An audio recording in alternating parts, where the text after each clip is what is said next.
The Lord be with you. And with your spirit. A reading from the Holy Gospel according to Saint John. Glory to you, O Lord.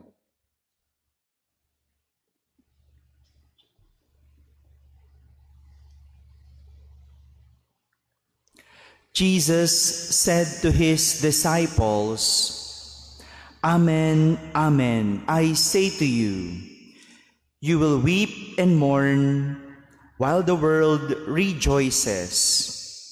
You will grieve, but your grief will become joy. When a woman is in labor, she is in anguish because her hour has arrived. But when she has given birth to a child, she no longer remembers the pain because of her joy that a child has been born into the world.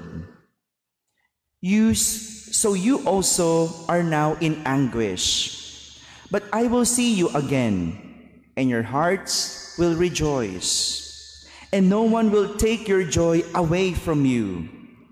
On that day, you will not question me about anything. Amen, amen, I say to you, whatever you ask the Father in my name, He will give you." My friends, the Gospel of the Lord. Praise to you, Lord Jesus Christ.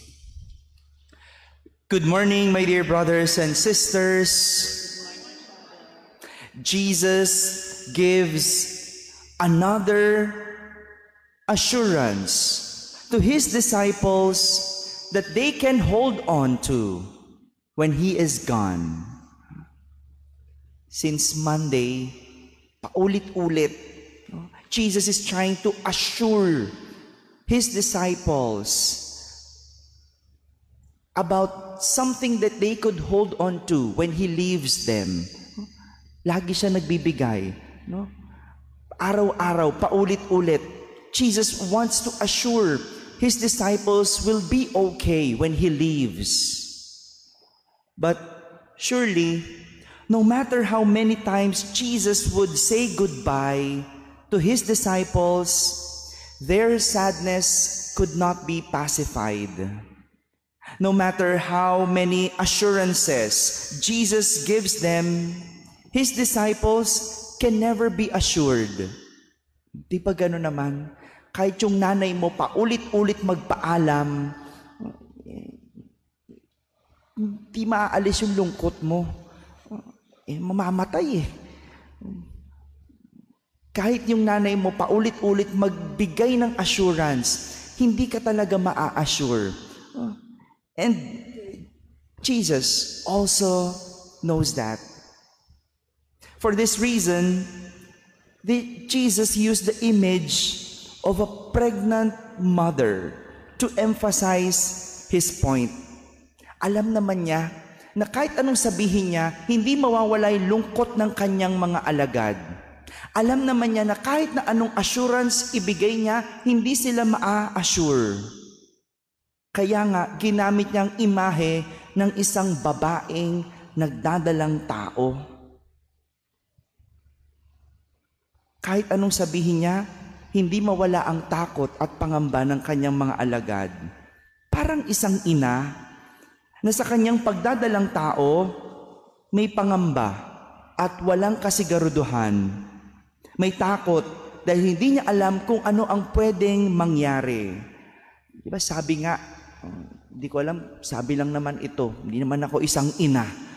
Sabi nga, kapag ang tao o isang inay nagdalang tao, parang kalahati ng paa niya nasa parang bingit ng kamatayan o panganib.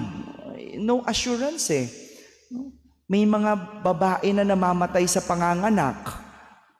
Meron yan. Hindi yan sa yaman o sa hirap. No? Meron, no? Mayaman pero namatay pa rin nung nanganak. No?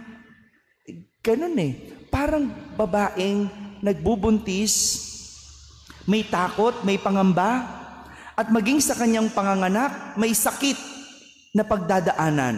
Hindi ko alam kung gaano kasakit yun. Pero sabi nila, masakit. Incomparable na sakit. Pero kapag naisilang na ang sanggol, lahat ng takot, lahat ng pangamba, lahat ng sakit, gaano man kasakit na pinagdaanan, mababaliwala. Hindi na niya aalalahanin ang pinagdaanan dahil mapapalitan na ito ng purong kasiyahan. This is what Jesus would want to assure His disciples.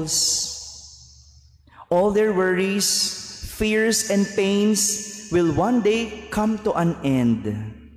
And when that happens, it will not matter to them.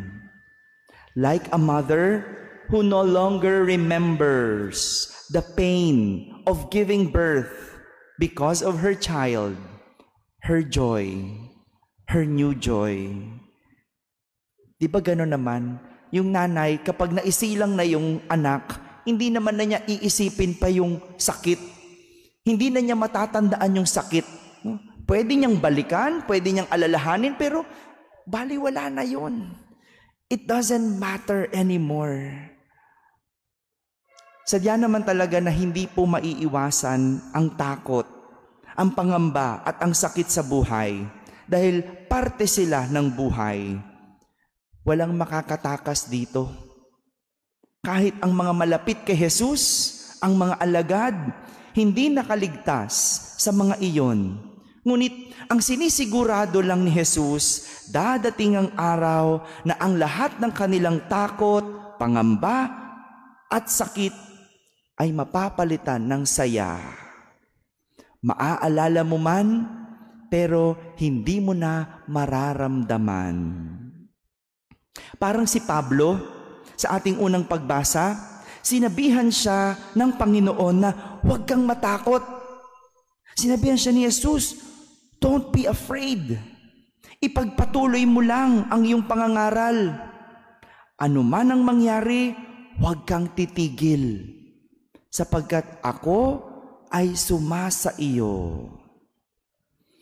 Sigurado ako, alam ni Jesus na natatakot si Pablo. Kaya nga niya sinabihan na huwag matakot. Ngunit, ang isa pang magandang sinabi ni Jesus at paalala ni Jesus kay San Pablo, ano man ang mangyari, huwag kang titigil, sapagkat ako ay sumasa iyo.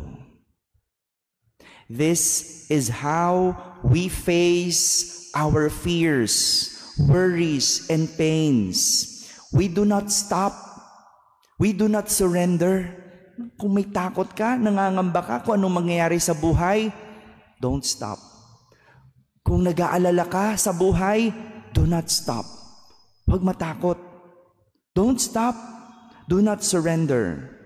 Because the moment we stop, we allow our worries to eat us up. And when we surrender, we allow our fear to be the winner. My dear brothers and sisters, no one is exempt from anguish, but everyone is entitled. Everyone is entitled to Jesus' promise that one day our hearts will rejoice and no one will take that joy from us anymore. Amen.